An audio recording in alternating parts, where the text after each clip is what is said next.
I am Dr. Manoj Krishna, the founder of HappierMe, and today I'm talking at a suicide prevention conference being organized by the Jordan Legacy here in Harrogate.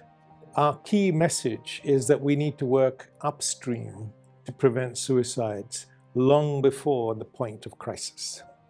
You see, our mind assumes that our suffering comes from the outside, from all the challenges in our life, and it does. But if you slow it down, there are two things happening. There's a trigger on the outside and a reaction on the inside. And it's our reaction that creates our suffering. So at HappierMe, what we're doing are two things. We help people deal with the immediate challenge through breathing exercises, tapping and journaling and meditation. But then we invite them to go on a journey of learning about their own mind so they can be in charge of their own reaction and deal with their challenges with much less suffering.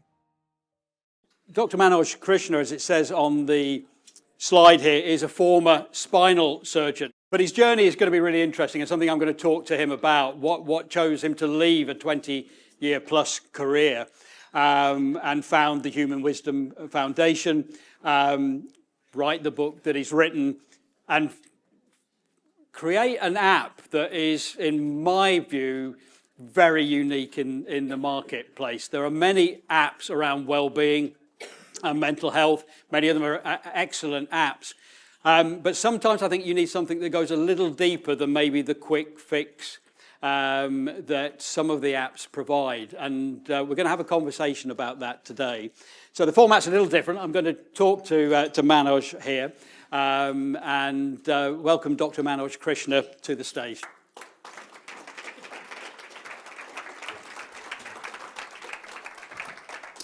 Steve, thank you. Good. Delighted to see you here. We will talk a little bit about the fact that Manoj and I actually now do a regular podcast monthly. Well, it was regular till I said I got a little busy this month, so we'll do it next month, called HappierMe, and where we discuss all kinds of aspects of mental health and other issues. But I think it's really useful maybe to start from the perspective that in the world of suicide prevention, if we consider what are the causes of suicide, ultimately? Those causes very often are socioeconomic, they can be biological, they can essentially be mental health or physical health issues, and very often they can be a combination of those things. So we're often in suicide prevention trying to look at those root causes and how we deal with that. And Manoj, I know our conversation it might be seen as a little radical by some people today, because the suggestion we're going to discuss and put out there is that actually there's a lot more maybe we can do ourselves to avoid ending up in many of the situations. And just using the word radical has made the audience go really quiet. Yes.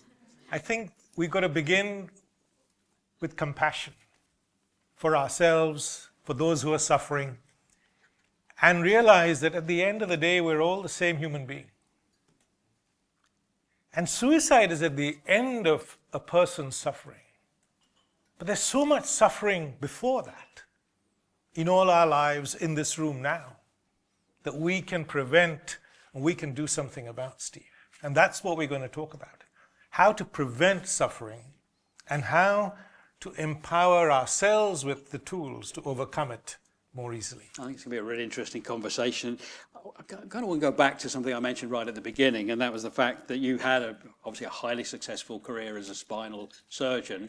I'm assuming this wasn't one moment in the morning you woke up and decided to leave, but it might be really useful for everyone to understand what caused that transition for you. I've always been interested, I was always a question, I was curious. I remember when I was 18 feeling lonely and wondering, why am I feeling lonely?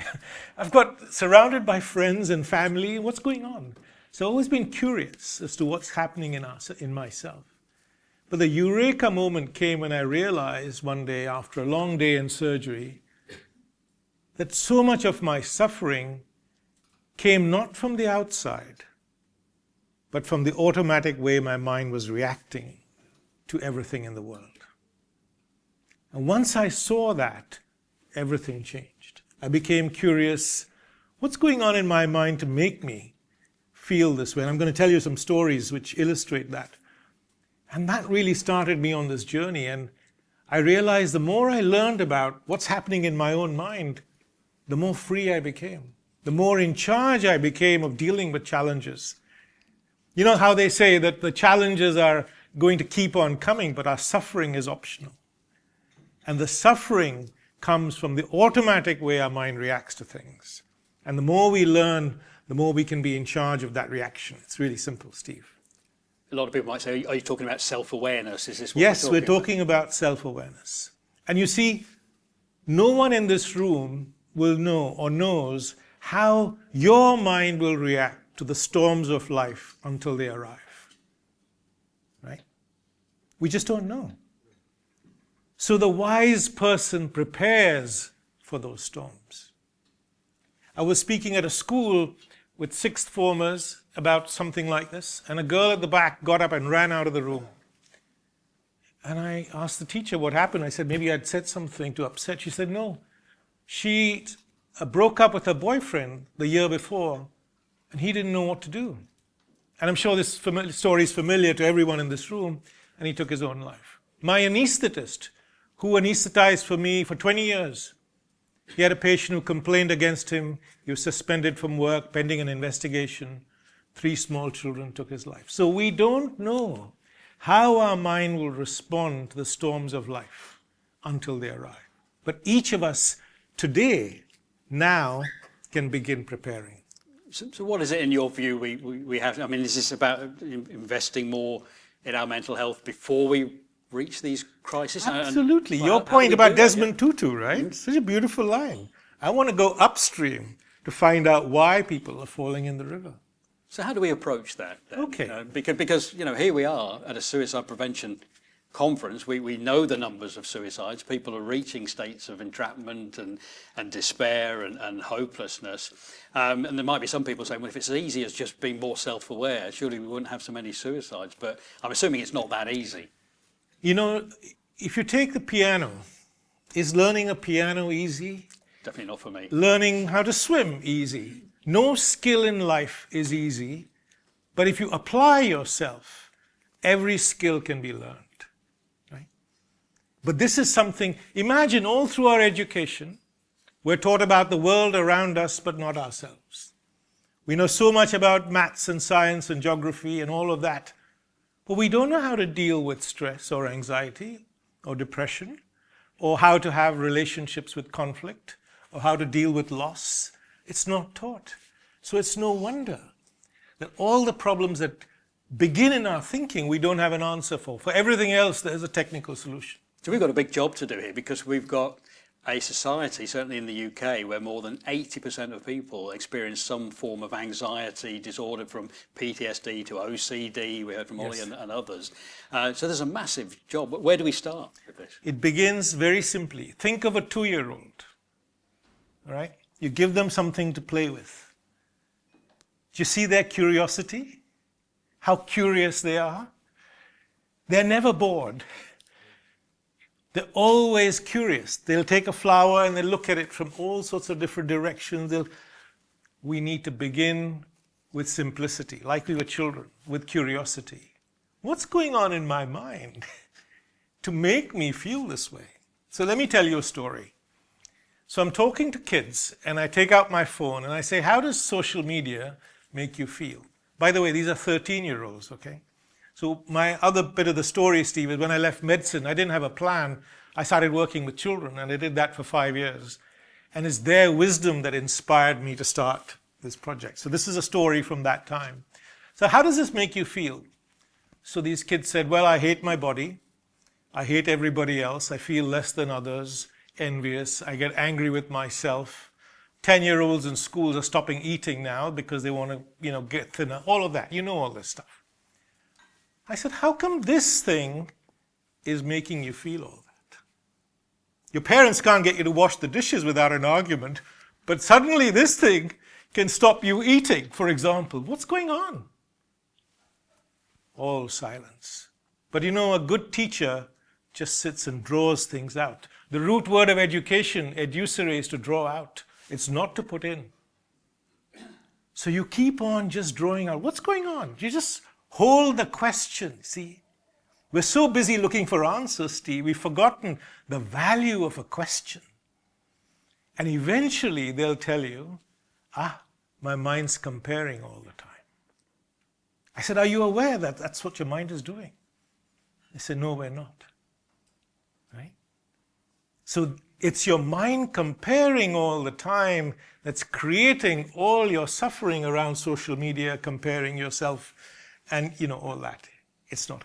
Okay, I said, now what's going to happen? Now you're aware of this, right?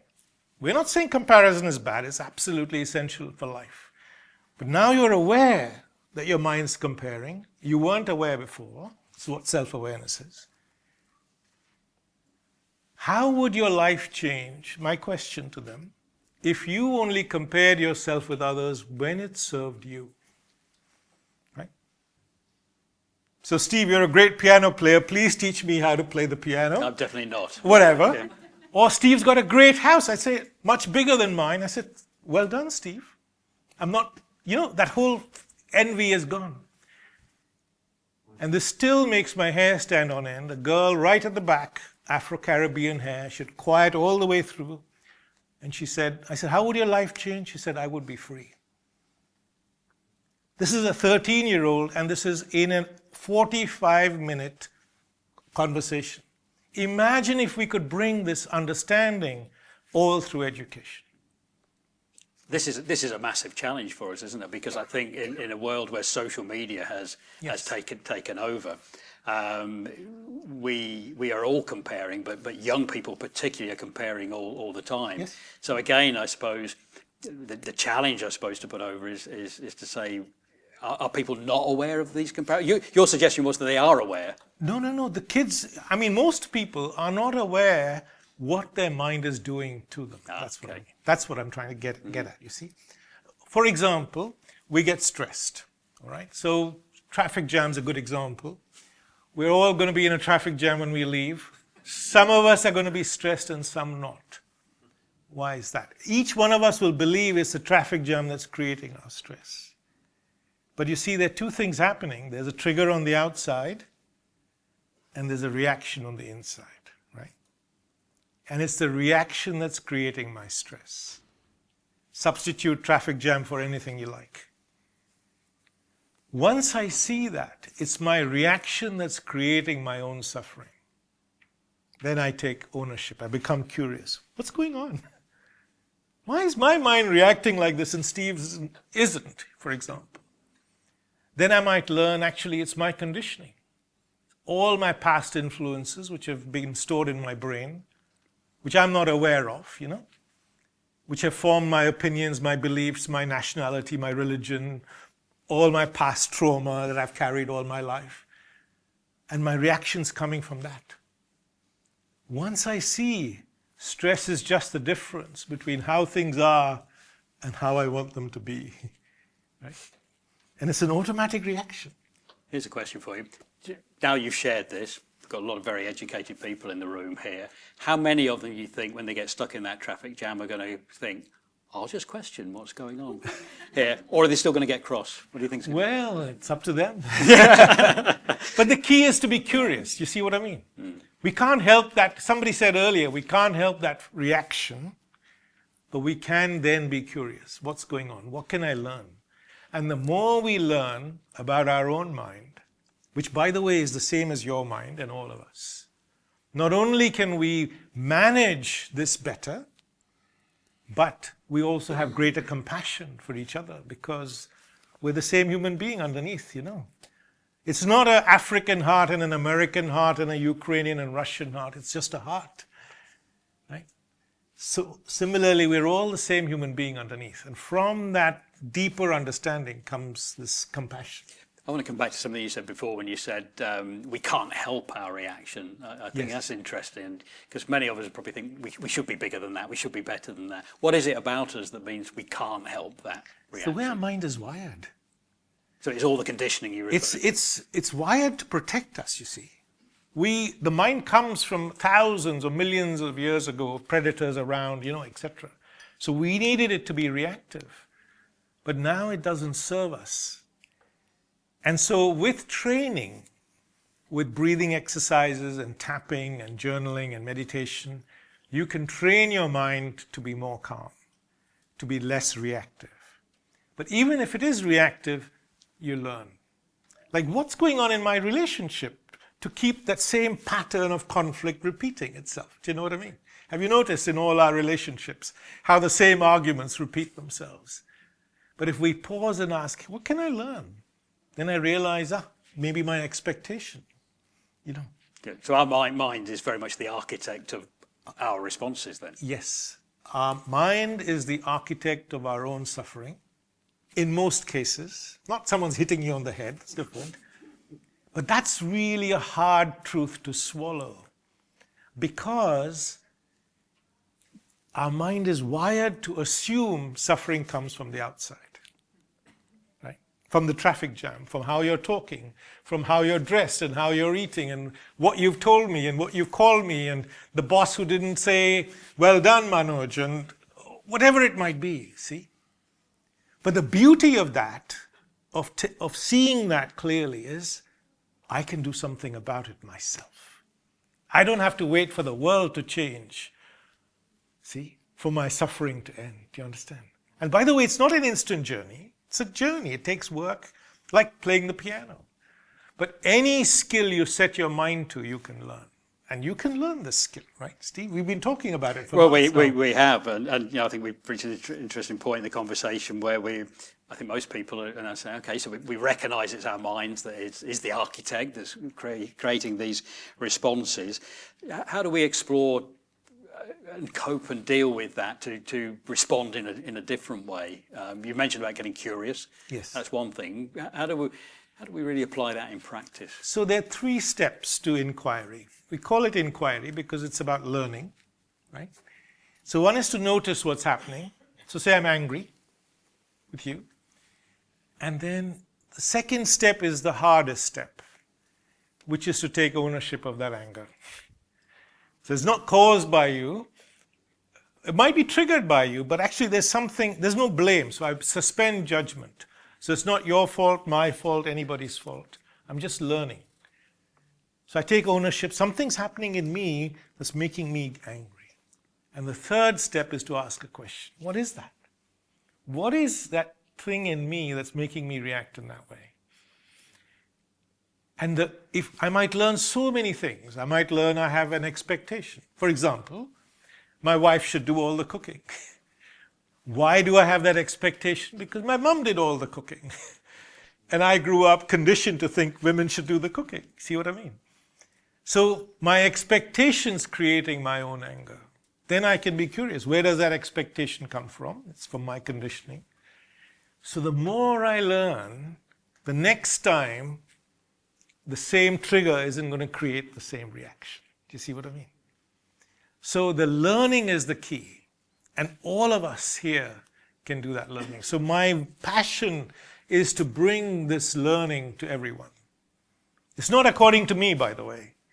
It's just the way your own mind is. Do you understand? To learn about, but the more you learn about your own mind, you'll see, oh my God, it's the same as everyone else's.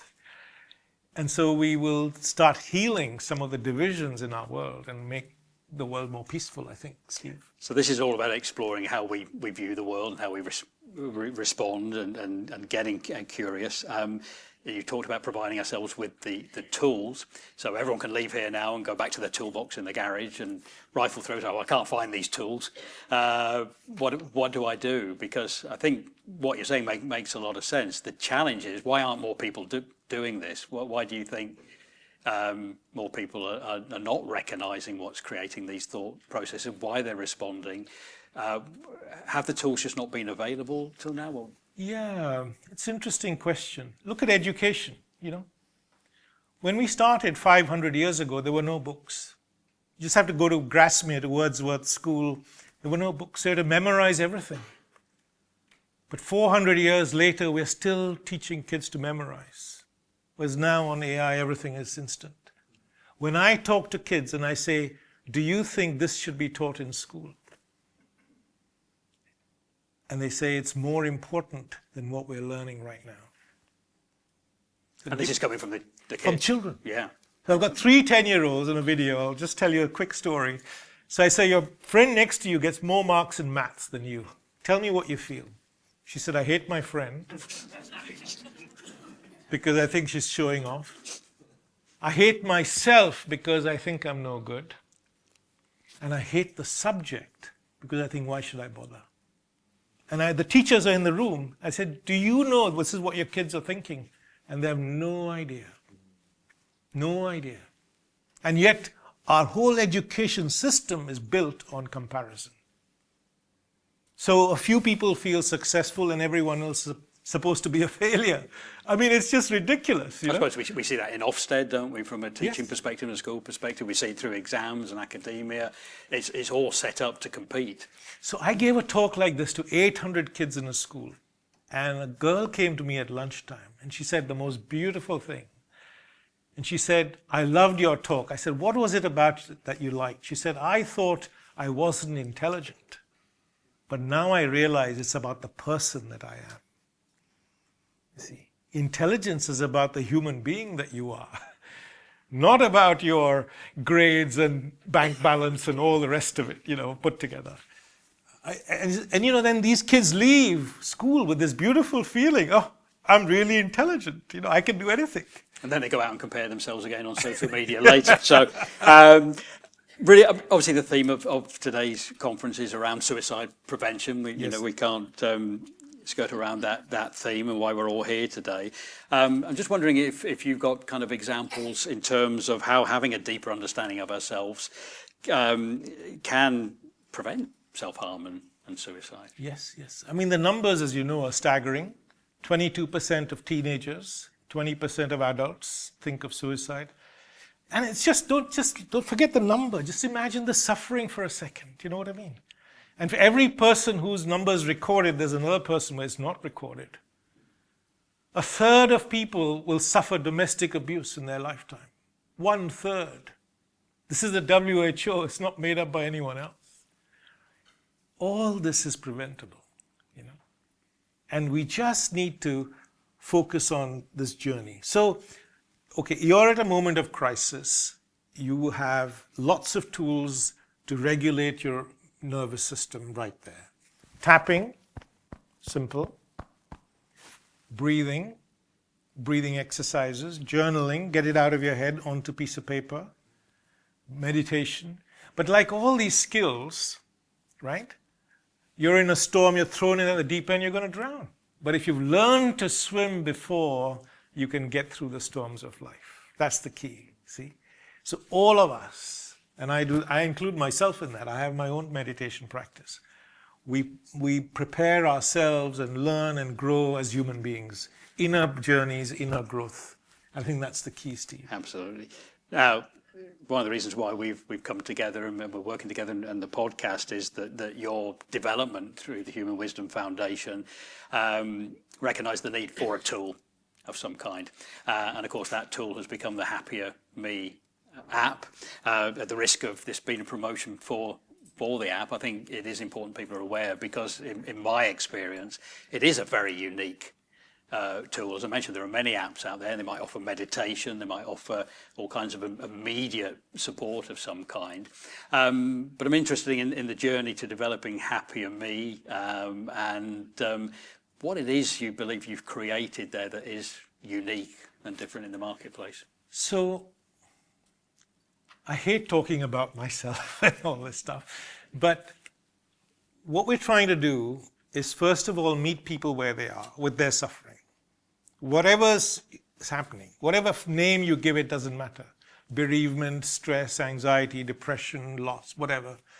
Here are some tools to calm your nervous system down right now. Because the person who's suffering loses agency over their own thinking and their life. That's why a lot of people take their own lives, because for them it's an ultimate escape from suffering. And they can't find another way, you see. So if we regulate our emotional nervous system in the moment, there are lots of tools that help you do that straight away. Feel better now is a big section. And then once you're feeling better, we invite people to go a little deeper. Let's explore anxiety or stress or depression or relationship conflict or addiction or whatever it might be in a bit more detail.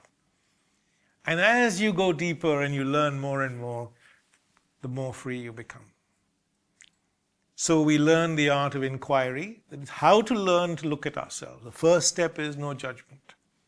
You are not a bad, wrong human being. You're just human being, period. You wouldn't look at the moon and say that's a good moon or a bad moon, or look at a tree and say that's a bad tree. It's just a tree. So we're just human, That's just the way. And so that curiosity mixed with no judgment allows us to look and learn. You learn about your conditioning. I was talking to a group of kids in a special school in Leeds where they're throwing shoes at each other and there's heavies at the door. And I just asked one question and they all went quiet. I said, do you want your past to run your life for you? Or do you want to be the captain of your own life? And suddenly all these 15-year-olds who were throwing shoes at each other quietened down. They said, no, we want to be in charge of our own life. I said, then you need to understand conditioning.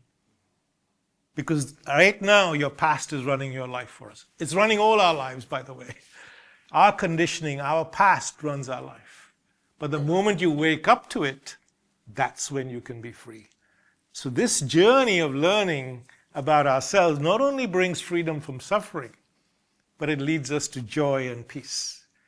Peace in ourselves, peace in our relationships, and peace in the world. Really important. I mean, we talked about going upstream Yes. earlier on, and I'm thinking, I've seen the app and used the app and recognized that what it does initially, as you say, there are those accessible areas of the app that will immediately just calm you and deal with the immediate things, which many apps do. But then I know it does go, and we'll talk about this in a moment, about just how it allows you to be more inquisitive, yes, and dig deeper. I think it'd be really interesting for people to learn that.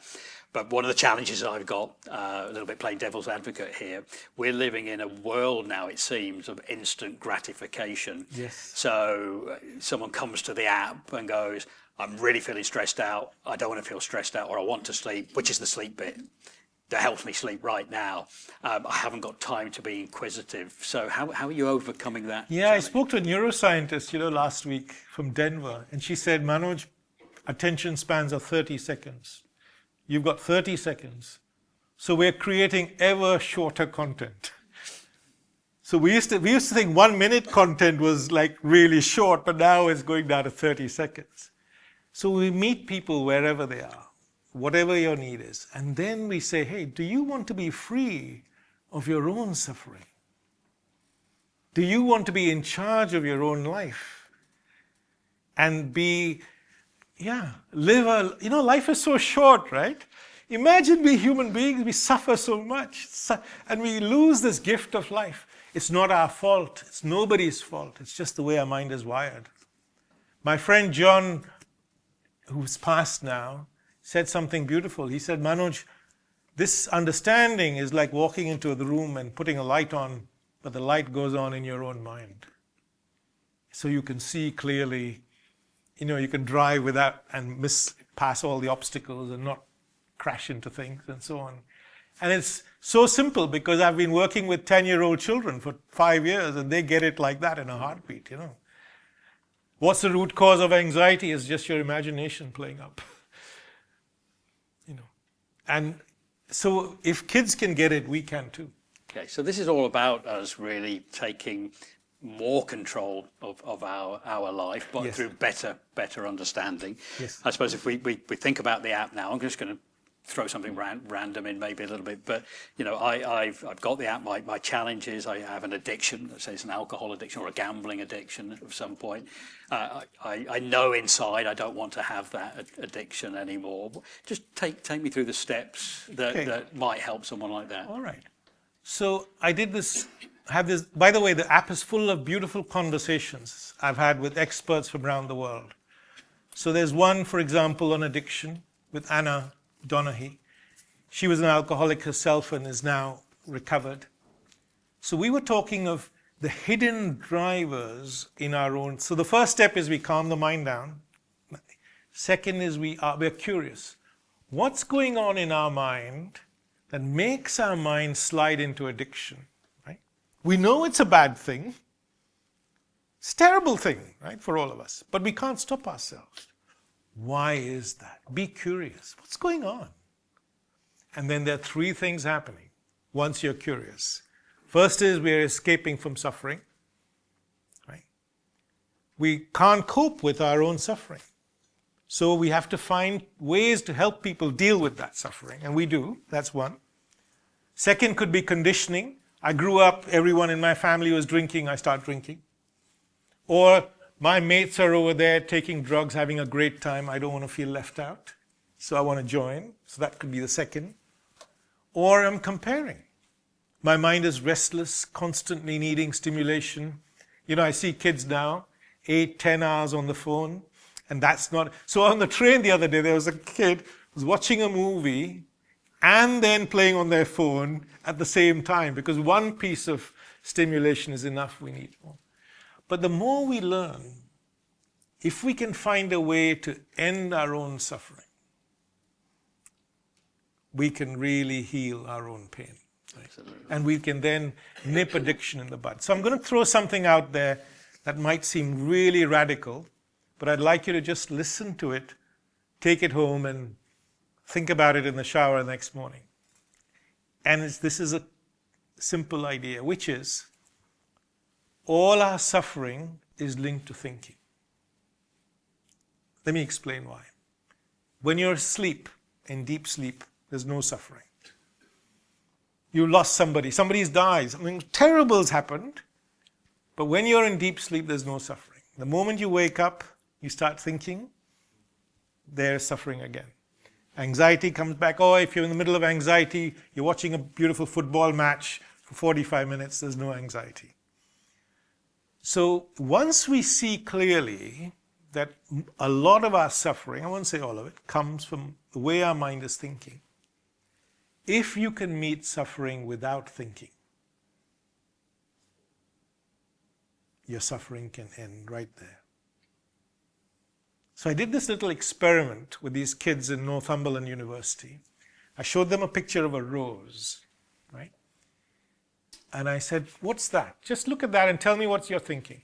And all of them said it's a rose. I said, okay, now I want you to look at that picture and not name it. I want to just look at it without naming it. And this girl from Dublin said, Manoj, I don't know what happened, but my mind went really quiet. So there's a module in the app called Looking Without Language. So if you can meet your suffering, and by the way, this is not a unique idea to me. It's as old as the hills. If you can meet your mind, suffering without thinking, and train your mind to do that through meditation, mindfulness, etc., using your breath, in that moment, suffering can end. And you can start with nature. Look at a tree, like an oak tree. You don't have to name it as an oak tree. Or look at a bird flying. You just watch that bird flying. See? You don't name it as an oak tree or, that's a seagull. You just watch it. So you can train your mind to look at something without thinking. If you can do that as a first step, then you can train your mind to meet a feeling without thinking. And if you can do that, then that's the way you can heal your pain. And I've talked to trauma experts. There's a beautiful talk on the app called Dealing with Past Trauma with John D. Whitus from Atlanta. And she said, when this feeling rises of pain, which it does, Steve, right? Mm-hmm. In everyone here and all of us, use your breath and just stay with that, like that. Don't move from that feeling. Let the sensation of that, like hunger, be with the sensation of that. It rises and dissolves. Don't take my word for it, please. Test it yourself and find out. Well, that's my question now, I suppose, as we come to the last few moments here, Manoj. If people are curious, so you have been listening, paying attention. By the way, I take issue with the point about not having anxiety watching football. Depends on who you support. Yes. Depends on who any Leeds United supporters. I've stopped watching Liverpool play, by the way. But how can people access So it's really simple. The website is HappierMe.app. The app is called HappierMe. It's on all the stores. And if you'd like to reach out for a conversation, you can find me on LinkedIn. And just reach out and, let's see what we can do together. our passion and mission is to reduce suffering and to help people lead happier lives and make the world a better place for everyone. And I know you're really keen to get this out into schools and workplaces. Yes, if we can work in schools, if we work in education, and I know from my work with children that they get this and they love it, and anyone who sees the light, and it's a way of putting the light on in our own mind, that's the beauty of it. So this understanding is simple, but the impact is life-changing. And what we've done with the app is try and bring all the tools in to try and make it accessible. Because it's 3 a.m. and you're feeling suicidal, what do? You find something, somewhere in the app. There's a talk with, for example, Dan Reidenberg, who's the head of the US Anti-Suicide Coalition. And he's been doing this work for 30 years. And he's in a conversation with me inside the app.